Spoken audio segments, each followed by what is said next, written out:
going to tell you a story.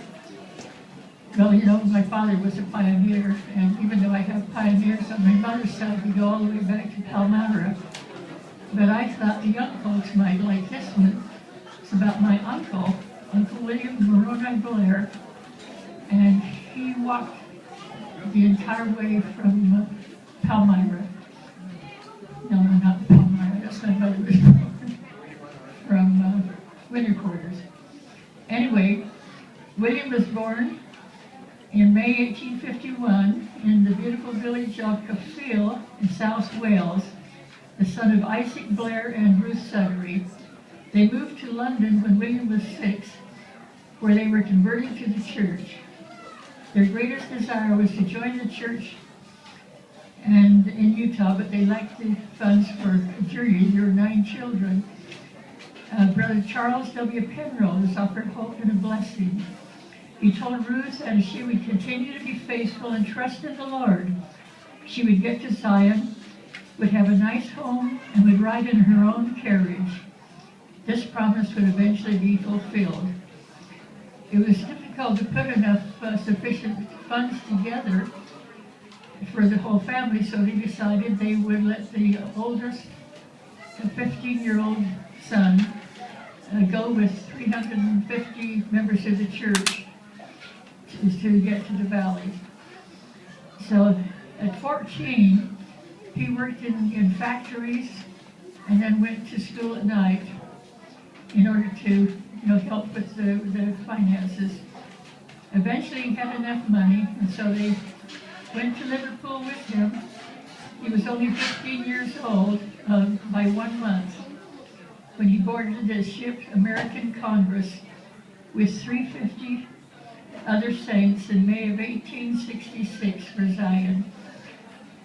William writes, "I shall not forget parting from father, mother, brothers and sisters, a trial that came too often in those days.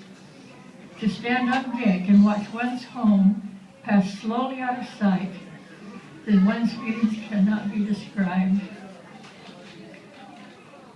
See, it was William's last view of England when he saw the family waving to him from the shore. So he arrived in New York 6 weeks later.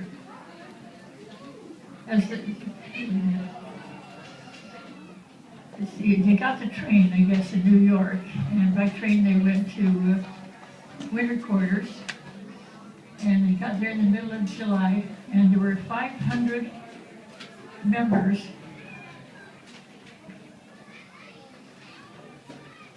And they all got their covered wagons, and then they broke up into companies.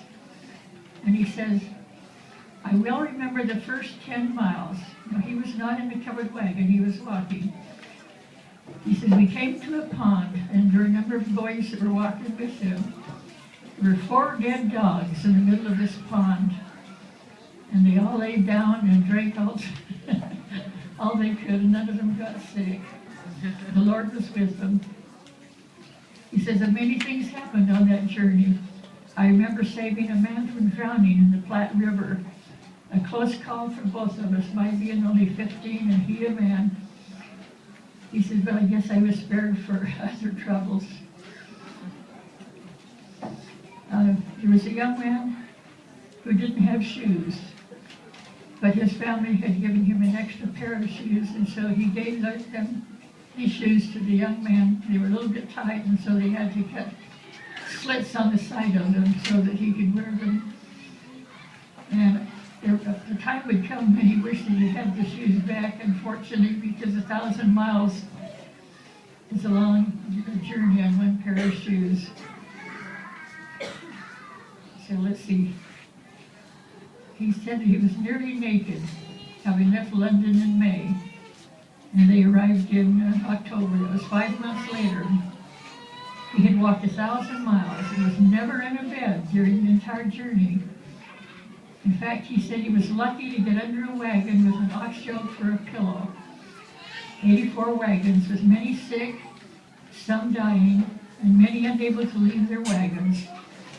He says, "I met Brother John Taylor, who later became president of the church. He was very kind to me, and I had the pleasure of singing to him that evening. They arrived in the valley on October 1st, 1866.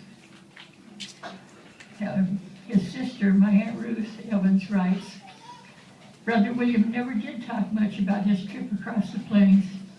We did hear that they ran out of food, and for the balance of the journey, each person was allotted 1 teaspoon of flour a day.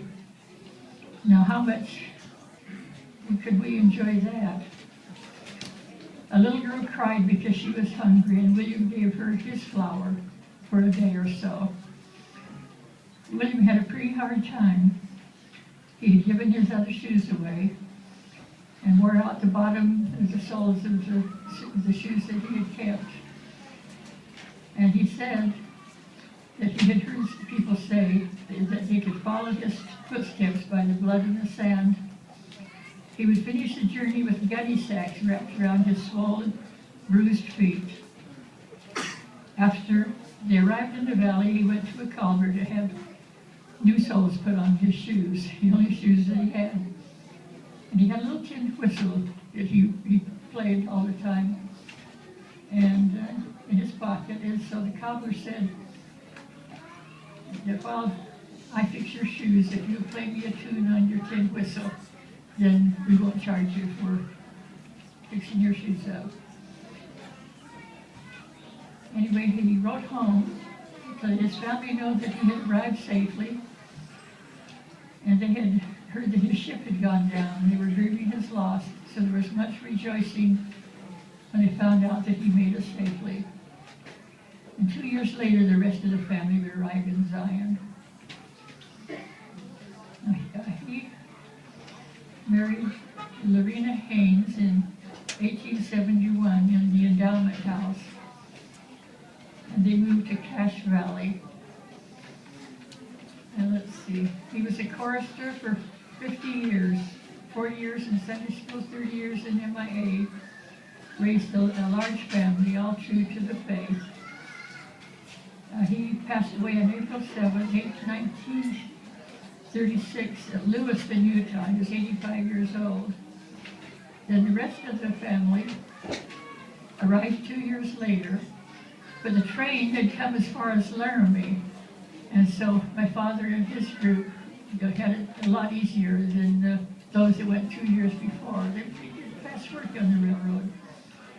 So they arrived in 1866, and they split up into 5 companies, and they got their covered wagons in Laramie. It still took them 3 weeks to get to the valley, where now you can get there in maybe 4 hours.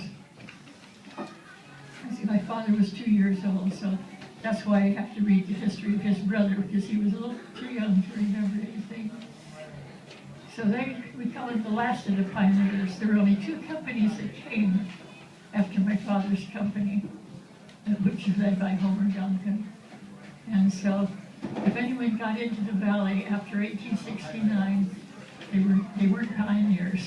But here in 1860, it was too late. Thank you.